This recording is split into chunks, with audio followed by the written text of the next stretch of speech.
Colin, thanks for being here for today's big announcement. Of course. Today's episode is brought to you by the Hippocratic Collective. Check out all our shows and content at hippocratic-collective.com.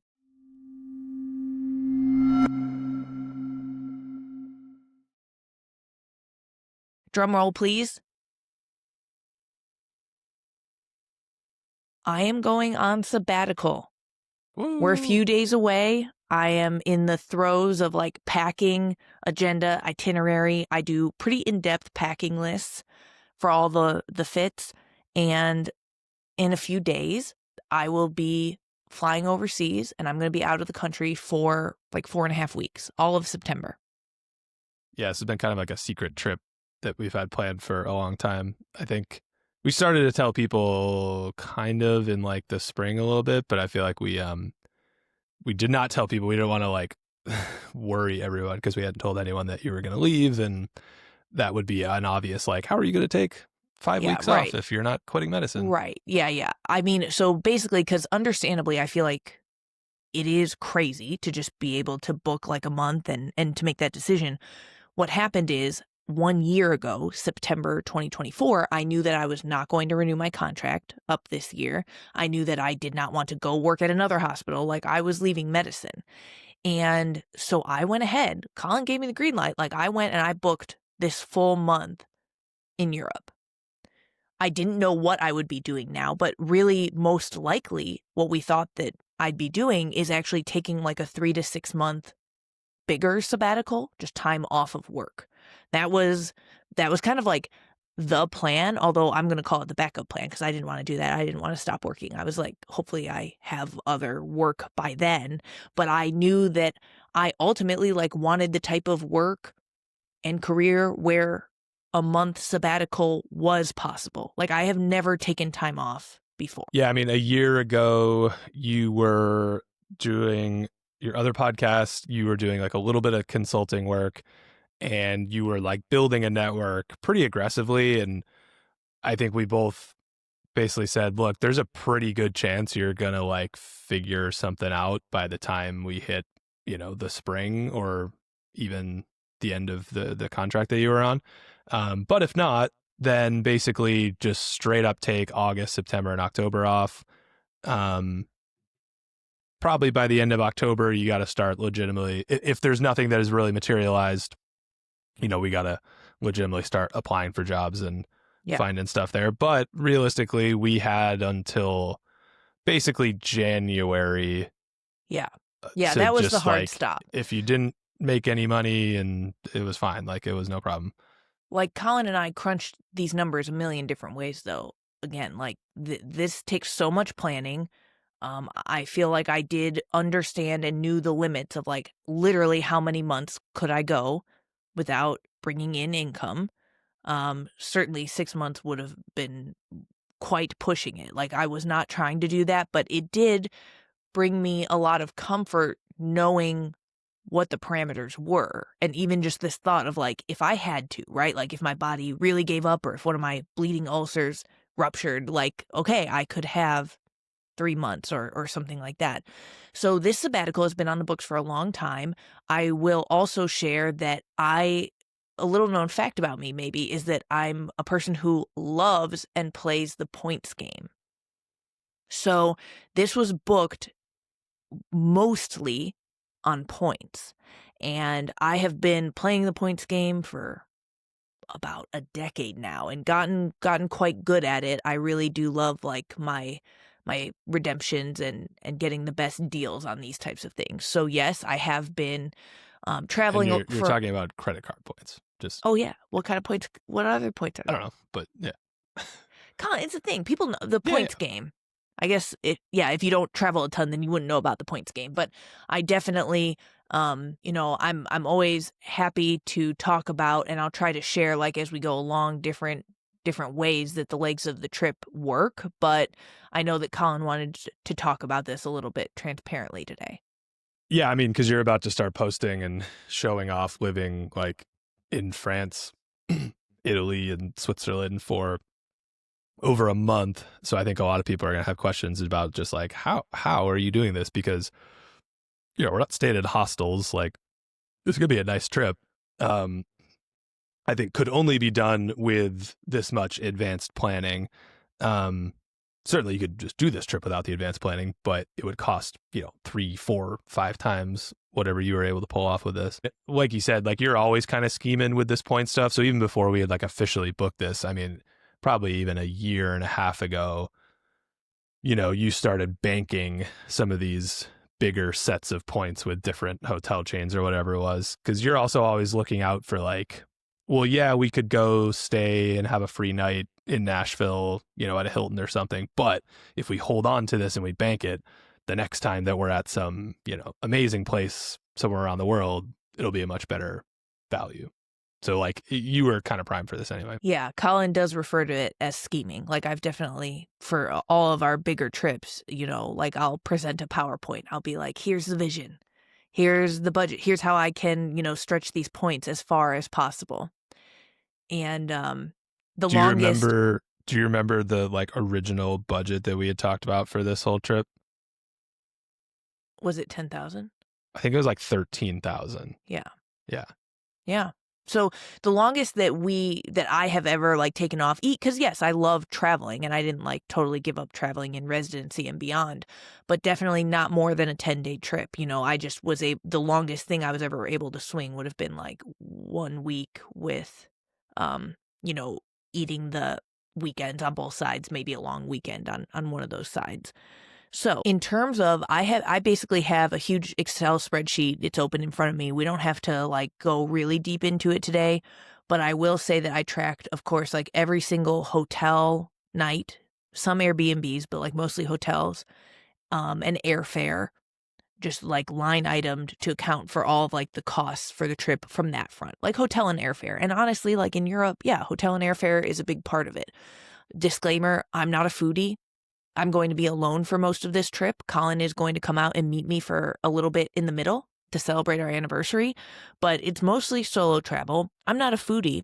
I think I have 2 dinner reservations for 5 weeks. So we do save money in that regard. Yes, food and beverage, it's not going to be nothing for 5 weeks of travel in like even expensive markets, but I'm able to do things that like certainly even a couple that's traveling where one of them's a foodie or like a family that's traveling, you like have to feed your kids.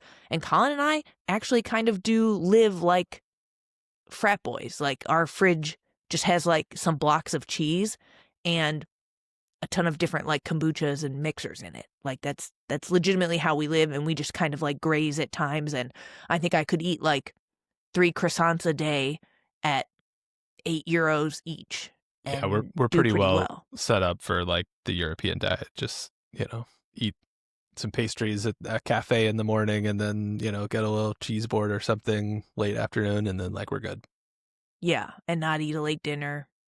I can't stay up past like 9 p.m., so kind of cuts out all of nightlife and costs associated with nightlife. So I just share that because for us, I would say hotel and airfare ends up being like the brunt of the thing.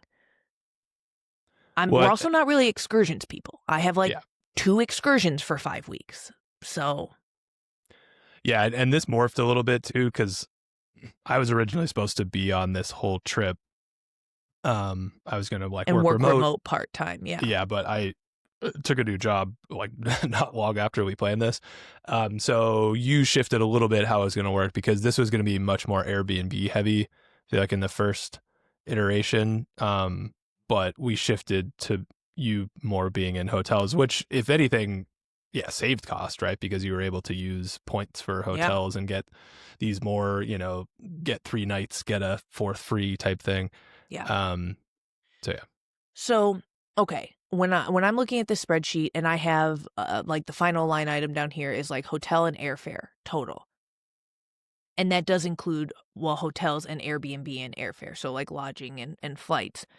The value of it is $31,000 because like anytime I use points or I even have like a Delta credit card. So even when I get like the flight for free on points or a room for free on points, I just put what the market value is because you could just type in like, oh, if I was going to book it right now, what would it cost? So it's $31,000. And then what we're actually paying is, well, I don't want to say wrong. I'm going to actually just add Live a, math. well, I'm not, hold on. I'm just going to actually add them because I just Why is it a lot don't. more than 7? What? Is it a lot more than 7? You said 7. I was like, that feels low, but No, that was just for lodging. So the total, like this is my final line item, airfare and all lodging, 10,400. yeah.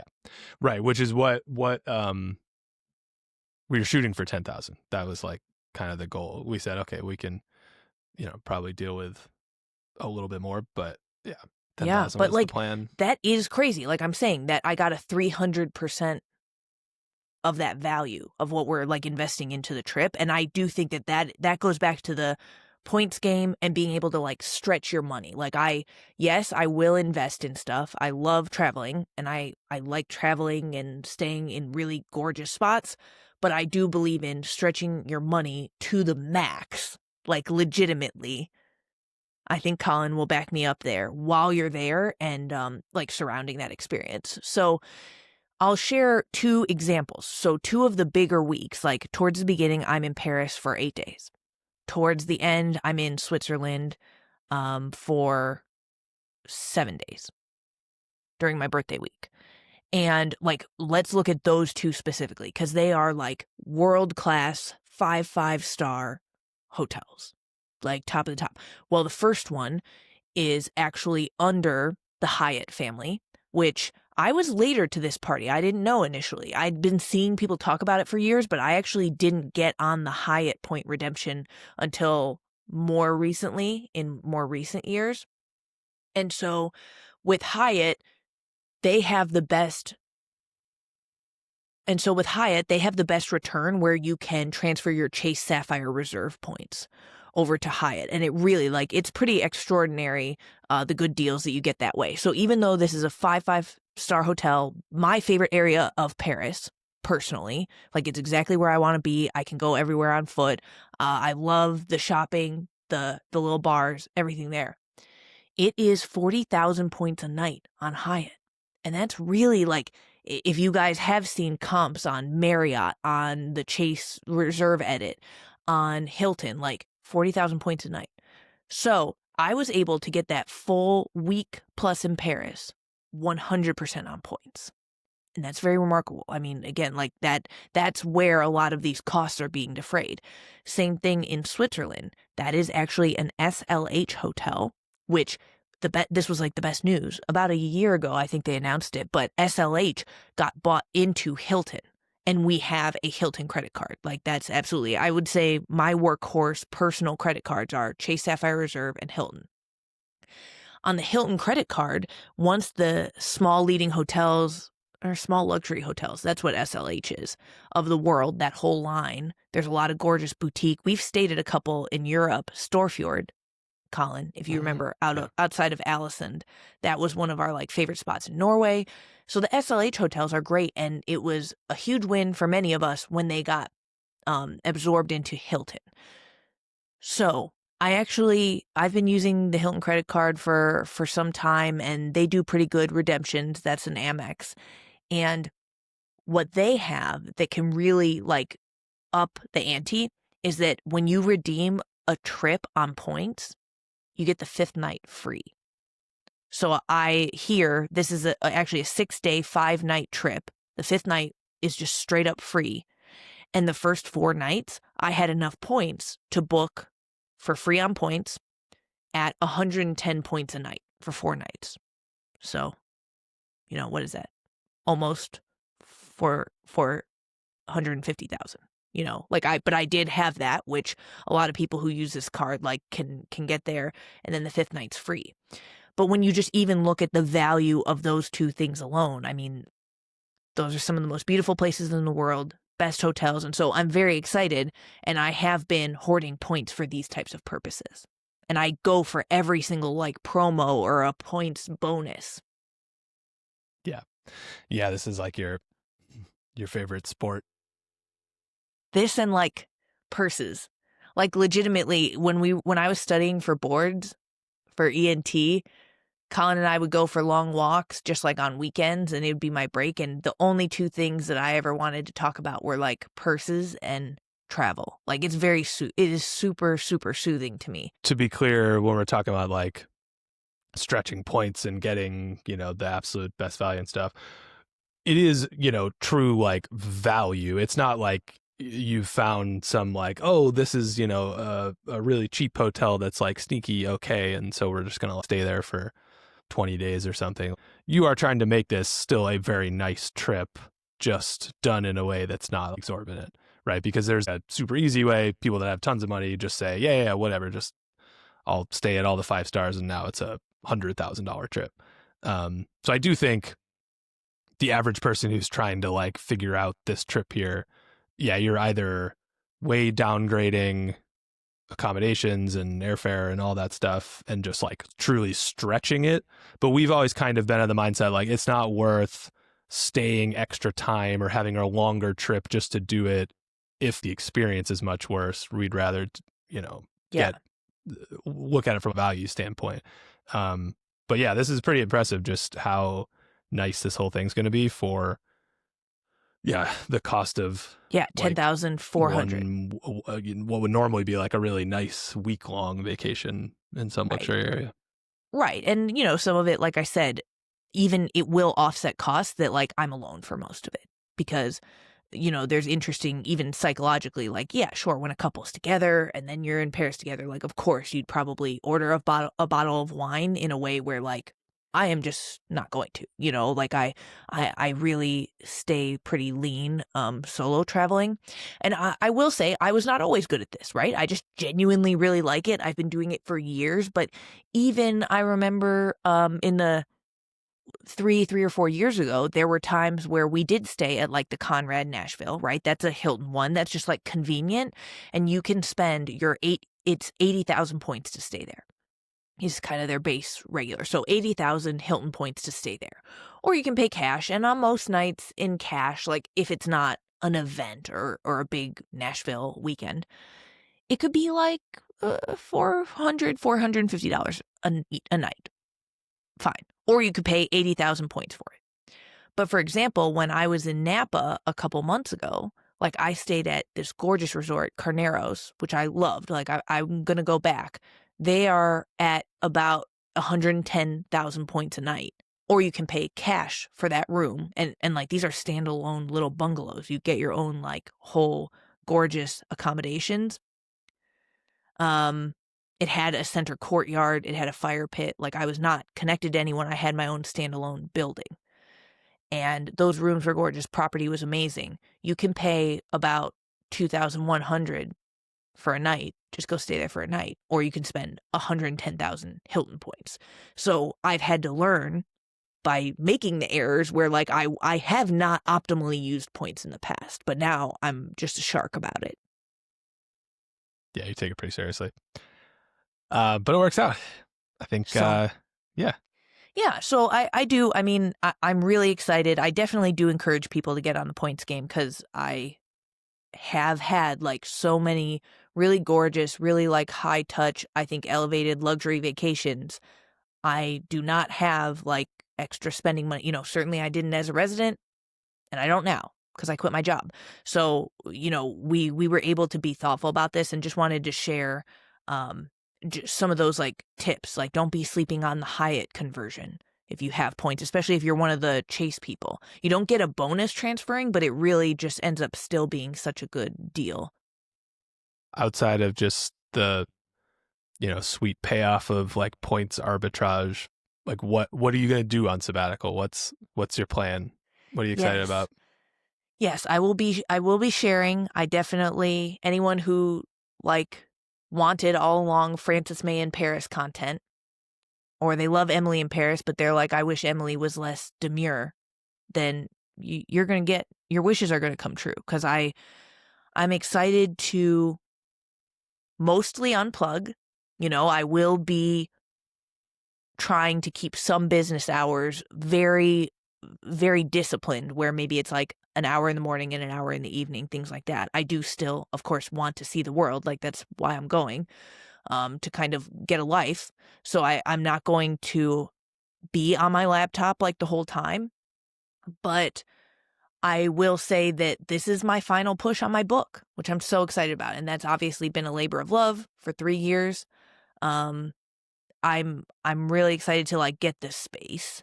And I'm really excited to get the space and have like the time to really do this final push. I mean, I'm on draft like 30.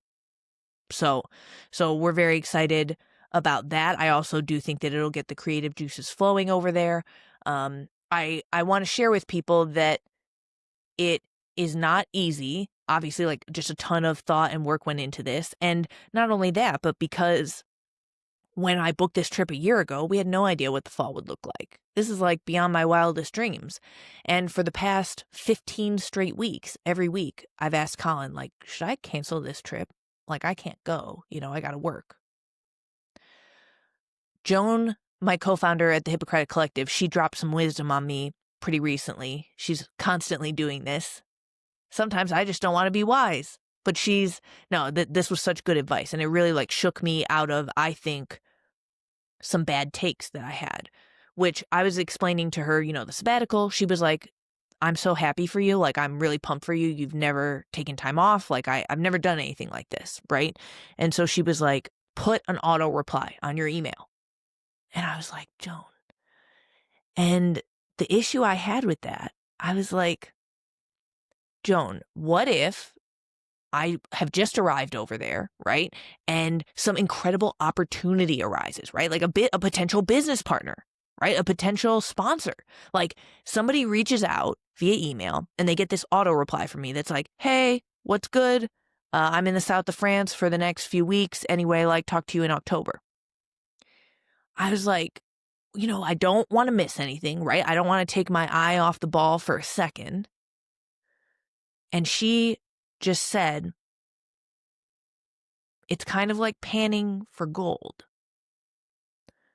You can't pan for gold 24/7. And I think that really helped me visualize, like, that's so true. That's the person who's down at the river. I guess I feel like I'm trying to be a person who's down at the river 24/7, stops sleeping and leaving for meals, and they're just like panning for gold all the time. And so it helped like shake me out of like, that's not sustainable. And I cannot be panning for gold all the time as much as I want to be. Like, again, I take this stuff really seriously. I care a lot. I do love the game. Like, I love this work. And so it's hard, I guess, in this metaphor. Like, I fucking love panning for gold.